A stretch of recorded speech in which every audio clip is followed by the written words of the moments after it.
Now, Rich, what is the oldest brewery in America? I believe it's Yuengling, Jake. It is Yuengling. Welcome to Ohio, Yuengling. You've made it. Wow. You've made it. Welcome.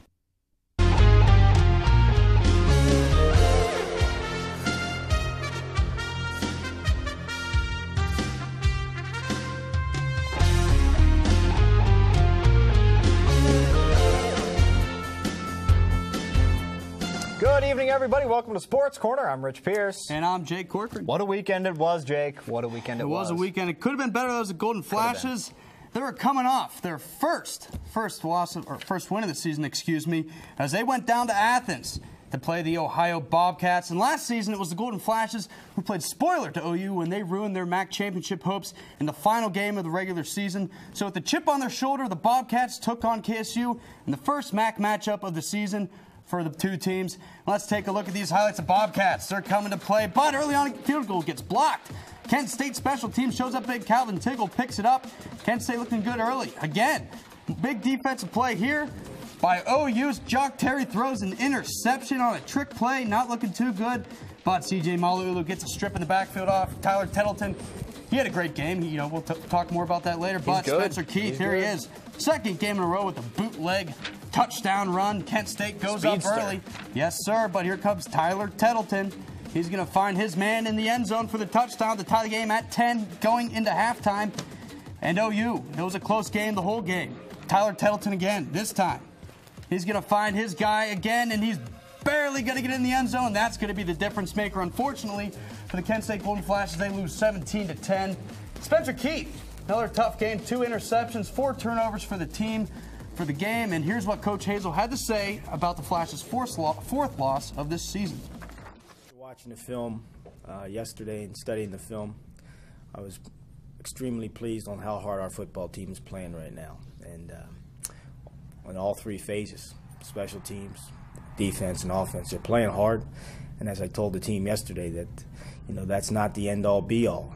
At the end of the play, there's got to be execution from everybody on the squad, and that's what helps you win football games.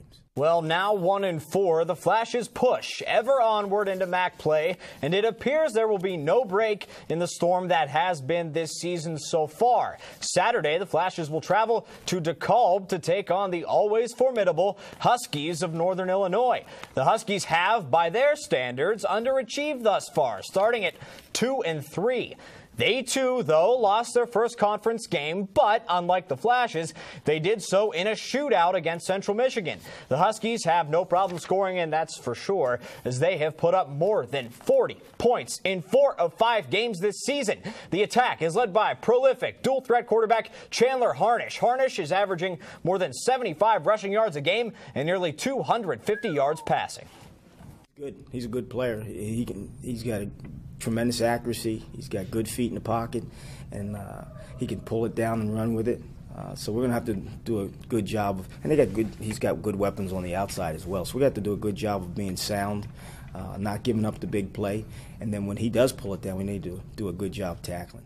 Well, you know what? If Kent State is going to win, they're going to need a better performance out of Spencer Keith. 45% completion percentage in the first 5 games here. 3 touchdowns.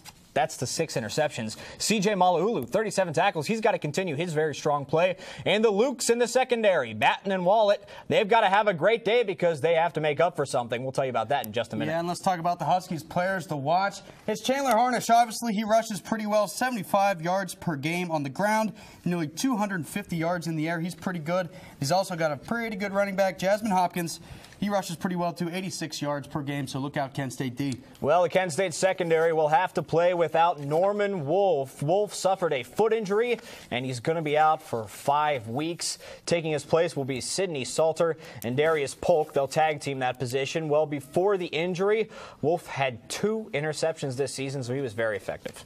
Well, the Kent State field hockey team faced a tough challenge heading into the weekend, featuring matchups against not 1, but 2 conference foes. Saturday, the Red Hawks of Miami came to town, and Sunday it was the Cardinals of Ball State. Could they sweep the weekend and move up the MAC ladder? Well, that first game, a big one against Miami, and you know what? Miami came out strong. Starting off the game, Miami's Olivia Miller takes the first shot, first goal for Miami against Kent, 1-0. Now continuing in the first half, Rebecca Lee. She's strong, always. She finds the net, makes it 1-1. The big assist there from Debbie Bell. Now, in the second half, Miami, they come back to life. It's Olivia Miller again. She pops the ball once more into the box. That off the big assist from Amanda Seeley. Seeley to Miller, a deadly combination for the Redhawks. Now, one last chance for Kent. Amy Wimstadt hits Debbie Bell. Maybe it's going to go in, but no, Debbie Bell, wide right. Wide right. Flashes lose. Miami 2, Kent State 1. But they have a shot for redemption on Sunday as they took on Ball State. First half, Kent already up 1-0, and Alyssa McFerrin finds Rebecca Lee, who finds the goal to give the Flashes a 2-0 lead. Now, about 10 minutes to go in the first half. McFerrin finds Debbie Bell, and Debbie Bell finds the net for her 11th goal of the season. 3-0 Flashes. Bell is not done.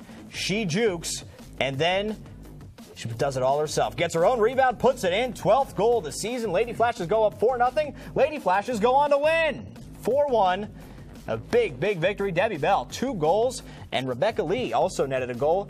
But very valiant effort by Ball State, as they were not an easy task. Well, the Flashes footballers, that's soccer for us Americans, traveled to Central Michigan Sunday to try and accomplish a rare feat, beating CMU at home. Well, unfortunately for the Flashes, they were unable to get anything going offensively. Kent State mustered only 5 shots on goal, connecting on 0. Ouch. Central Michigan, on the other hand, forced the Flashes D to buckle down, getting off, get this, Cork, 17 shots.